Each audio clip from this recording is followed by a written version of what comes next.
Hi, welcome back. This is the second part of the Hermit. If you haven't seen the first one, you might want to go back and take a look at that first. In that one, we looked at a lot of the hermits that were related to the Rider-Waite-Smith, and then we ended up looking at several kind of shadow cards. So in this second part of the Hermit, we're going to be looking at cards that have very little to do with the Rider-Waite-Smith. The one thing that carries over is either a lantern or a light of some kind.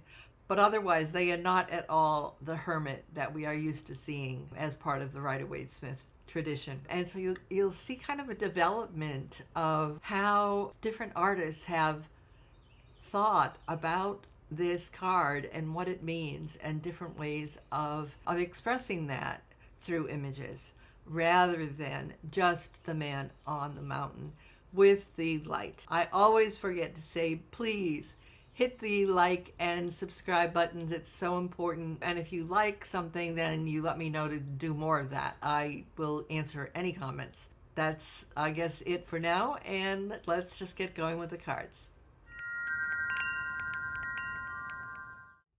I have to say about the Crow Tarot, I let this sit in a box for a couple of years because I couldn't take it in the first time. And now I have really begun to love it. And this particular image is one that just moves me so much. I love the first snow for one thing, and these big, huge flakes. And it is absolutely a blessing when that happens because it's so, so beautiful. So it's the winter season, which seems appropriate and goes back actually to the Rider-Waite-Smith with the snowy tops of the mountains. But this is not the tops of the mountains. In fact, there's this unbelievably gorgeous gnarled tree that is there. And there's the lantern, but there's also, the star's not in the lantern. The star is down in the right-hand side, falling with the flakes, almost touching ground. It looks to me almost as if there could be an owl up there, also kind of hiding above where the crow is on the next branch up. And I like that very much because, of course, the owl is wisdom. So the owl is somehow living in this same space as the crow. The light that the crow is holding is creating this golden sort of room almost within which that crow can be alone, can think. So that, for me, just creates a certain sense of warmth that I don't find in most of the other hermit cards. And I like that very much, that this is happening in a warm space, emotionally warm space, even though it is snowing out. So let me read the poem. The poem is called Like a Dancer. It's snowing, and we can see the bones of this tree, the black gnarled branches, and the home they create for the crow carrying a lantern. Even among these great fluffy flakes, the golden light forms a room for thinking. The snow falls quietly, muffling all sounds. A star floats down, touches earth, like a dancer on point. I liked very much the way the star looks, as if it is just touching down on that bottom point. I could see it as a dancer that has, like, sort of come down with the flakes, and yet here it is, here's the light. So he's got the lantern, he's looking, but the star is not in the lantern. The star is there on point as part of this whole scene. I like very much that it's sort of part of this natural world that has become so magical in this painting. Absolutely gorgeous painting. The bones of the trees, I call them the bones of the trees. They're the branches that we can see in the wintertime on all the deciduous trees that lose their leaves, are so incredibly beautiful. And this old tree, gnarled as it is, it's often fruit trees that are gnarled like this. That makes me think that there's some fertility possibly involved in this also. That this crow, who is alone, and that's an interesting thing in itself because crows often are together in groups. But this crow who's taken the lantern, like the hermit who takes his lantern, finds a quiet place where they can do introspective work. There's not much quieter than this kind of a snowy night with the big flakes. We're not talking blizzard here with, raging winds. We're talking about the kind of snow that falls almost silently and creates a blanket of silence. That just seems so appropriate for the hermit and for the kind of work you need to do. So this hermit has carried this lantern, which has created this warmth around them. This is not solitude out of sadness or anything like that. This is a warmth. This is a need to be alone and to be able to think. And rather than have to dig or travel or fly or do any of those things, all he has to do is wait here in this snowy night until the star descends on its own. I think it is one of the most gorgeous images of the hermit that I have ever seen. I hope that you enjoy it as much as I do and find it as beautiful as I do. This is the Hermit from the Crow Tarot. This next card is from the Golden Tarot by Kat Black. If you've been watching the videos in this series, you will have seen some of her images before. This is a collage deck made entirely from paintings from the Renaissance. They are amazing to me because this is such a different hermit.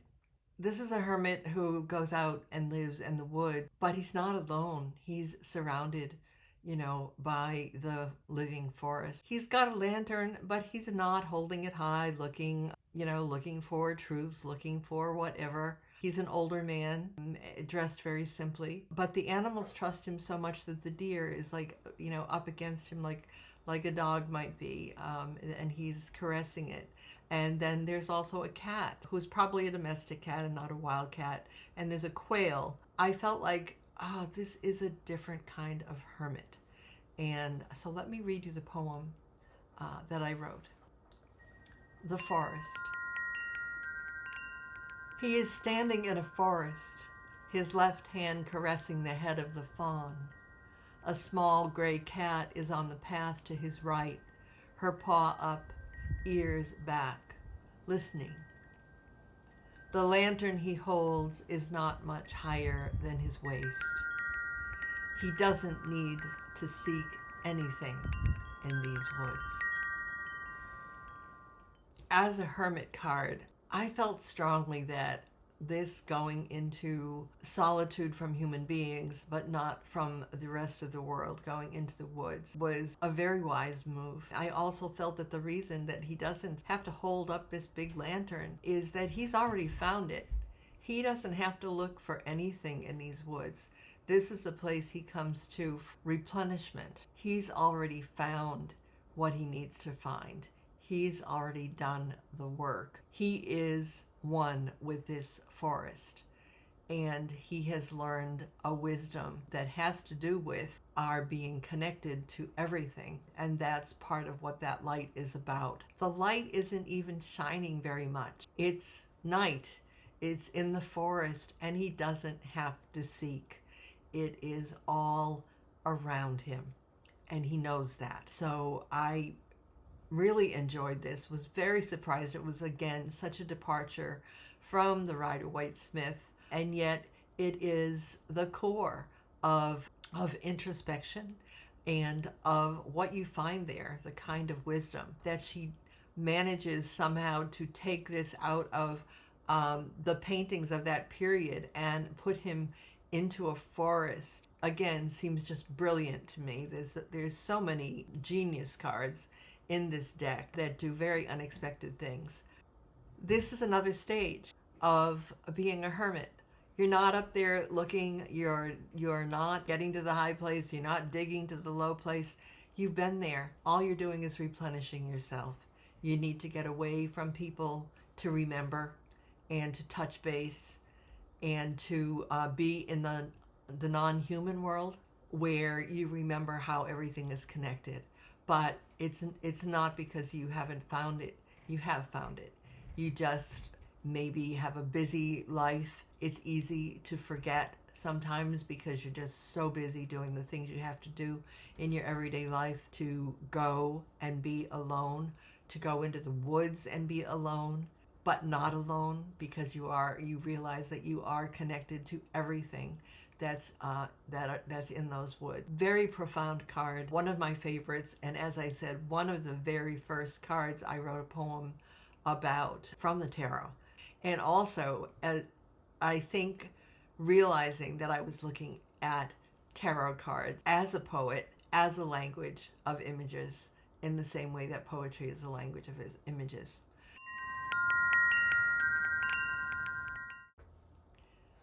This next card I want to look at with you is from the Forest of Enchantment Tarot.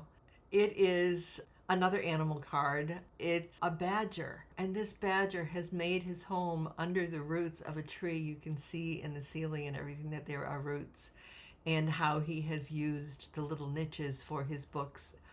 And he has an astrolabe and little bottles, and he's very comfortable. He has his wicker chair with a cushion, his table. He's been doing some writing. He has a book, a glass of wine, but there is just the one glass, so it is only him. There's, in the middle of this, a very cozy glow. So again, this is a card of being in solitude, perfectly at home with yourself.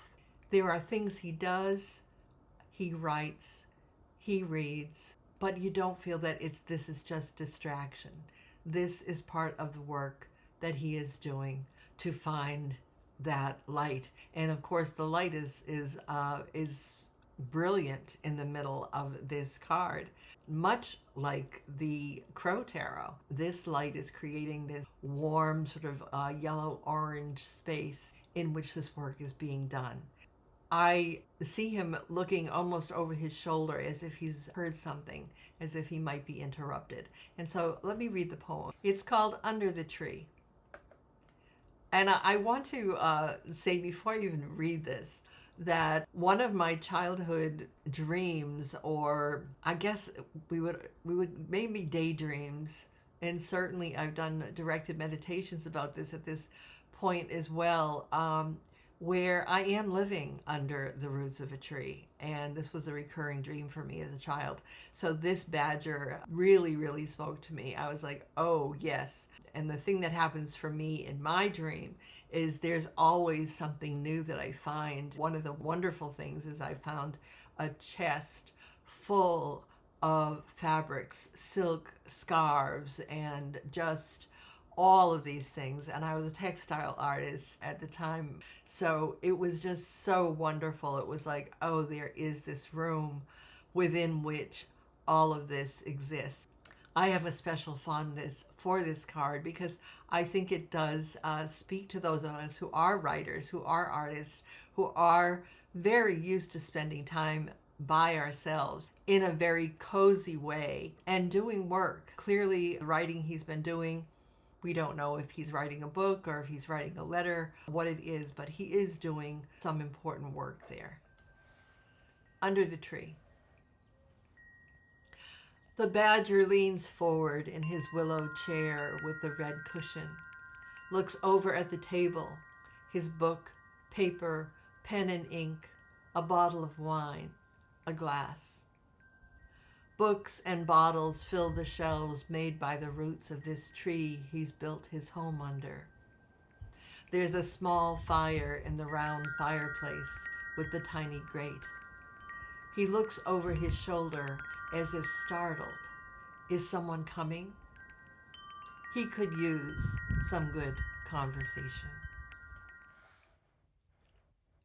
I think if I were writing this now, I wouldn't say a small fire so much as a blazing fire, because it certainly does seem to fill the entire room with that glow, as I said earlier. One of the things about him looking over his shoulder as if he's heard something, as if someone might be coming, is that when you are in this kind of solitude and you're doing that kind of work, you can enjoy a visitor. You can enjoy some good conversation. I know sometimes as a writer, I can spend 4 or 5 days completely alone, literally alone, not seeing a single person and just working, never feeling lonely. Always just in this comfortable place where I'm doing my work and I'm happy to be alone and undisturbed. But then it's sort of like day 5 or 6 comes along and you're like, gee, I'd really like to have a cup of tea with someone. And I think for me, this is that moment. And it is showing that although there is solitude, there is withdrawal from the crowd, from society, because you have work to do, there's also a willingness and a desire to have contact again. This is not the kind of introversion that is self-destructive. This is a warm, I want to say creative space that he's in. Has been totally happy to be there by himself. But if someone comes to visit, if someone comes and wants to share a glass of wine or a cup of tea, he's ready for that. He could use some good conversation. He's been doing all this work. He might have some things he wants to discuss. I know I get to a certain point and it's like, I've done this work and it's like, I want to share it with someone. I want to share the poems I've been writing with other poets or show some of the work that I've been doing visually and get some feedback and see what they've been doing. So that kind of move back and forth from this solitude to this place of sociability. And I'm not talking like going to a party, that's not the kind of thing he's looking for. He's looking for some good conversation. He's looking for a person or a couple of people, not much more than that. So there is a kind of introversion. Again, our society tells us it's not a good thing, and yet it is a good thing. And it's where most of us as artists live. We live in this place where we need to be by ourselves in order to do our work. But we also know that we are part of a community of artists, of people who are doing this work. This fire is blazing. He has found this light within, and all of his work is touched by that, is illuminated, I guess, as what was the word I'm looking for, is illuminated by that.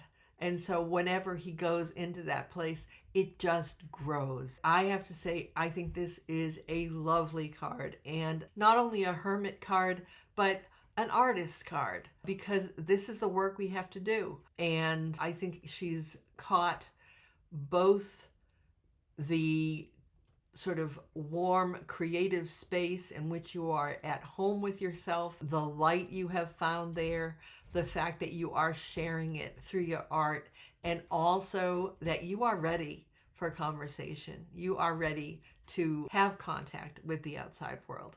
This is the Hermit from the Forest of Enchantment Tarot.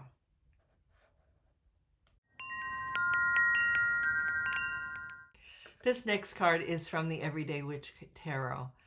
There are so many things that I like about this, and I see it as related to the Golden Tarot a little bit, to that man who is in the forest with the deer, not even really needing a lantern. She doesn't have a lantern here either.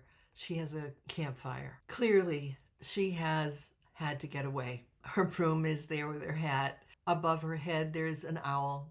There's her cat lying there next to the fire. Her eyes are closed. She's in a position where she is clearly grounding herself and possibly meditating.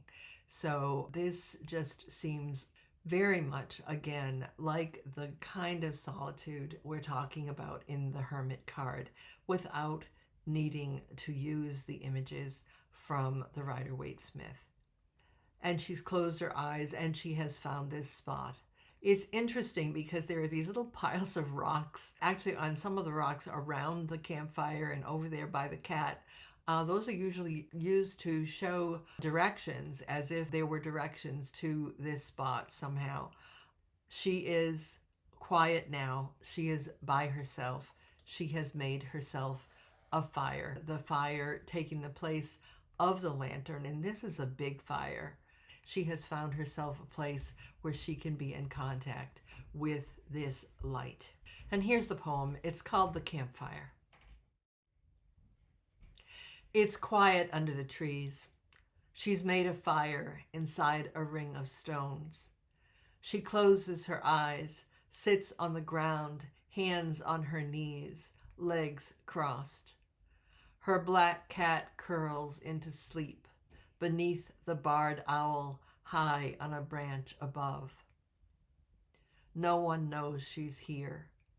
No phones, no screens, just these trees and this fire, and the sounds of the more than human world of the darkening woods. So I think for me, this is also really important, this sense of being in the woods in the more than human world, and not just, putting yourself into a cell like the monks used to, as if that's where you're going to find like holiness. No, she brings herself out to the woods. I remember, and I have a piece about this in my memoir, having a therapist at one point who said to me, asked me the question, when are you lonely? And I said, at parties and in the middle of cities. She said, well, what do you do when you're lonely? And I said, well, I usually go into the woods and like find a log to sit on, or something like that. And she got very impatient and said, but you're still alone. And I thought to myself, alone? I'm never alone in the woods, because here she is surrounded by the entire living non-human world, other than human world. And that kind of solitude from the human crowd and the demands of that, including the modern demands of the phone and the screen, are the place where she finds the light. This is the place where she can be alone as a human being, but surrounded, never alone. I remember saying, I'm never alone in the woods. So she is both alone here and not alone here, because she has discovered that, as that earlier Hermit did in the Golden Tarot card, that she is connected. She doesn't have to seek. All she has to do is sit there, ground herself, close her eyes. The light is already there, and the owl that's above her is there, I think, to remind her. This is Kokoko. If you have heard this owl, it says Kokoko. It says ko, ko, ko, ko.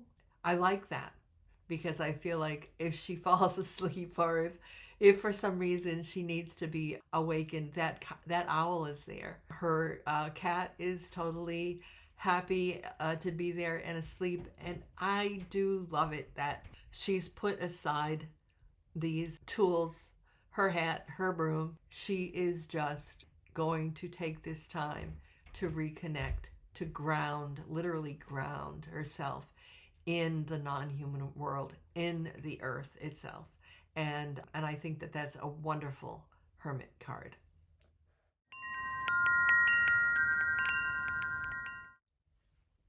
So here we are in the woods again, and this time there are no human beings. This is the Spacious Tarot, and it is about the space. And this particular space is a birch grove at night. It completely delights me. These are white birches. Here in New England, we have white birches, we have gray birches. Those are the two most familiar. We also have river birches and brown birches, which are not as common. But the white birch is very recognizable. They are straight, tall, white trees with these black markings. The gray birch looks very much like the white birch in terms of its coloring, but it grows in little clumps. They're actually called populifolia, part of their Latin name. Whereas this one is called papyrifera, which means paper. So these are also called paper birches.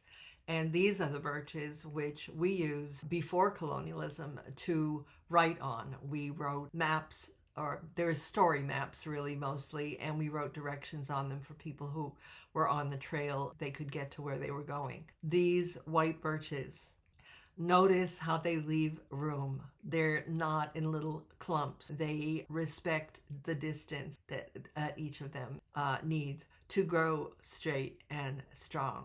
So let me read from this poem I wrote that, surprisingly, is called Birch Grove. This is where I want to be, among the white birches, the ones we wrote our stories on. They give each other room, don't stand in groups, leave a place for me. Their white bark is luminescent, purple in this moonless night. Alone among the trees, I am not alone. Someone, knowing I might need it, has left a lantern. The genius of this card, of course, is that the lantern is there. When you get there, it will be there for you.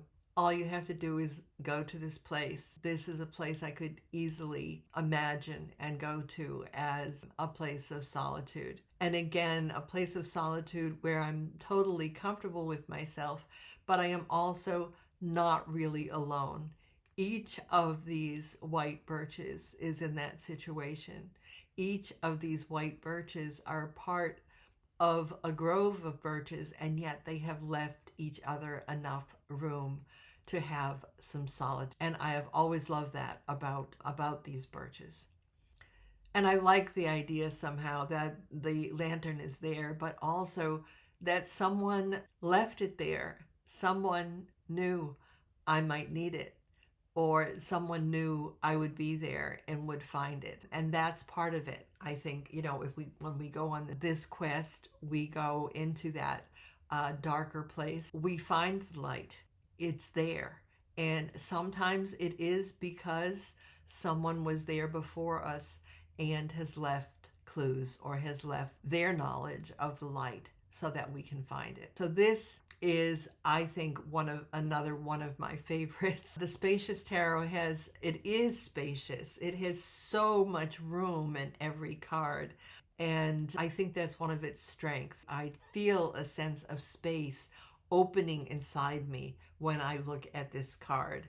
And I think that opening, that is exactly what happens when you start going inward. You ground yourself, you open yourself, and then whatever comes.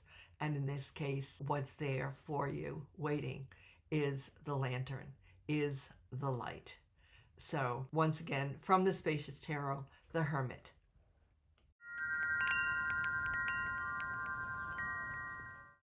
This card I want to show you is from the Lightseers Tarot, and it does go back a little bit to the Rider-Waite-Smith. The lantern's there, the mountain's there, but it is otherwise very different. This woman who is sitting on the top of a cliff overlooking what might be a lake with the sky around her, darkness kind of coming in. She is not carrying the lantern. The lantern's down the bottom. What you do see are these little dots of light going up the stairs at the bottom and then going up the path and then finally all around her. So let me read you this poem and then we'll talk about it for a moment. It's called simply Lantern.